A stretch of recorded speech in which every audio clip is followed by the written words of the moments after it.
Padre Fábio. Ai, padre, essa começa, essa começa meio assim. Cada vez mais me identifico com o senhor como ser humano.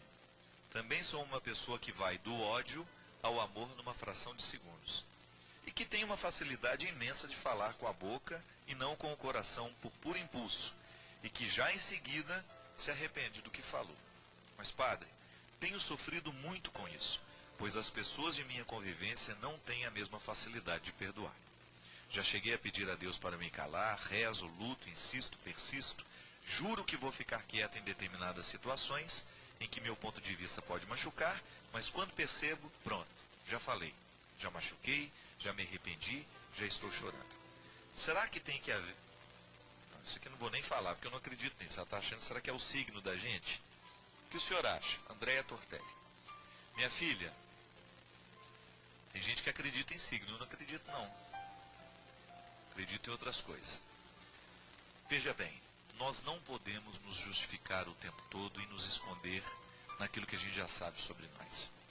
Quando a gente reconhece que nós somos difíceis e que a gente vai do ódio ao amor numa fração de segundos, o reconhecimento disso tem que ser para a nossa mudança. Às vezes a gente se justifica e se acomoda dizendo, eu sou assim. Não queira, não morra com seus defeitos. Faça um esforço ainda superior para que isso possa pelo menos diminuir dentro de você. Eu lá enfrento os meus demônios todos os dias, as minhas dificuldades comigo mesmo, e eu tenho pedido muito a Deus essa graça de não machucar com a mesma intensidade que eu machucava no passado.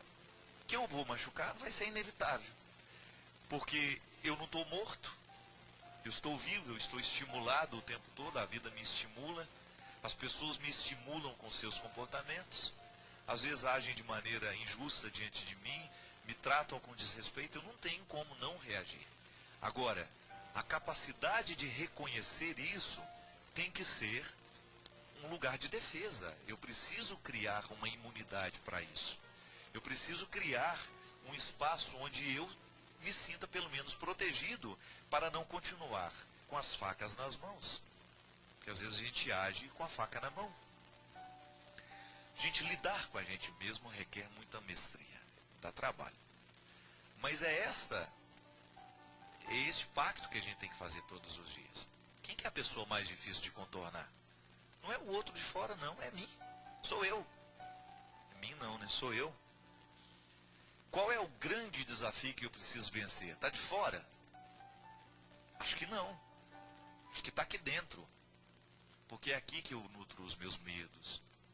É aqui que eu nutro as minhas inferioridades. Você já observou que muitas vezes nós somos agressivos com o outro? É porque nós nos sentimos inferiores? Às vezes a nossa agressividade é uma reação natural de quem sempre se sentiu inferior. Então, quando a gente vai tomando conhecimento de tudo isso, a gente vai aprendendo as regras do jogo. Você sabe que na educação da criança, um dos momentos importantíssimos, talvez um dos mais importantes para o caráter da criança, é quando você ensina para ela a regra dos jogos infantis. Por quê? Piaget já dizia, Piaget é um grande terapeuta, né? Um homem revolucionário no contexto da psicologia e da educação. O que ele dizia? Uma criança vai desenvolver o seu juízo moral, isto é, compreender o que é certo e o que é errado, a partir de regras que façam parte do seu mundo. Não adianta você vir conversar com uma criança, dizendo para ela coisas elaboradas demais, falando para ela de valores morais que ela não vai saber compreender. Então, como é que uma criança vai aprender a lidar com as questões da vida? A partir das regras dos jogos. Não tinha lá, quando você era criança, você não aprendeu a brincar um monte de coisa na escola, não era assim, Cristian? Você não aprendeu? As regras do jogo que você aprende e internaliza, por que eu não posso pisar na linha? Quando a gente pulava amarelinha, não é? Você perdia, jogava a malha, que era uma casca de laranja, né? Aí você ia pulando até chegar lá a malha. Ia aumentando até você ganhar o céu, que era o último espaço. E embaixo era o inferno. Se você não ganhava o céu, você ganhava o inferno. Se você pisava na linha, você estava infringindo uma regra do jogo. Não podia pisar na linha. Se a malha caía fora da linha, não podia continuar, você tinha que passar a vez para o outro. E não adiantava espernear. A professora ficava nos ensinando que aquela vez não era sua, era do outro. Veja bem, gente, são coisas simples que a gente aprende na infância e que são determinantes para depois a gente compreender as regras da vida. Por que eu não devo matar o outro? Um dia, esta regra, não mate o seu coleguinha, me foi ensinada de maneira simples, através de um jogo de amarelinha, através de um jogo de dados, através de um jogo de cartas simples, né? Tem que esperar a vez do outro, tem que fazer isso, tem que fazer aquilo. Então, todas as regras que nós aprendemos na infância, elas nos ajudam a conviver com a gente também, não é só com o outro. O desenvolvimento do juízo moral não está apenas para a gente aprender a respeitar o outro, mas é também para a gente aprender a respeitar a gente.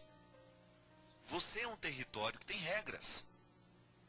E quando você descobre que você quebra a regra porque alguém lhe irritou dessa forma, porque alguém lhe irritou daquela forma, ou porque alguém disse isso, ou porque você entrou naquele espaço de discussão, você começa a ter um conhecimento de si.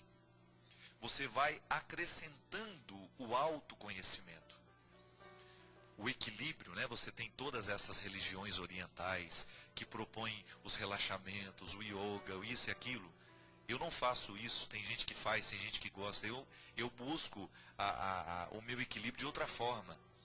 Mas tem gente que busca, por exemplo, a Lectio Divina, que é um modelo cristão de leitura orante da palavra de Deus, ela tem lá o momento do relaxamento. Antes de você começar a rezar, você tem que ficar 5, 10 minutos com as palmas das mãos para cima, sentado numa posição confortável. Os místicos da Sagrada Escritura nos ensinam isso. Aí você fica lá respirando, controlando a sua respiração, antes de começar a rezar. Para que isso? Buscar um equilíbrio, uma tranquilidade, uma serenidade.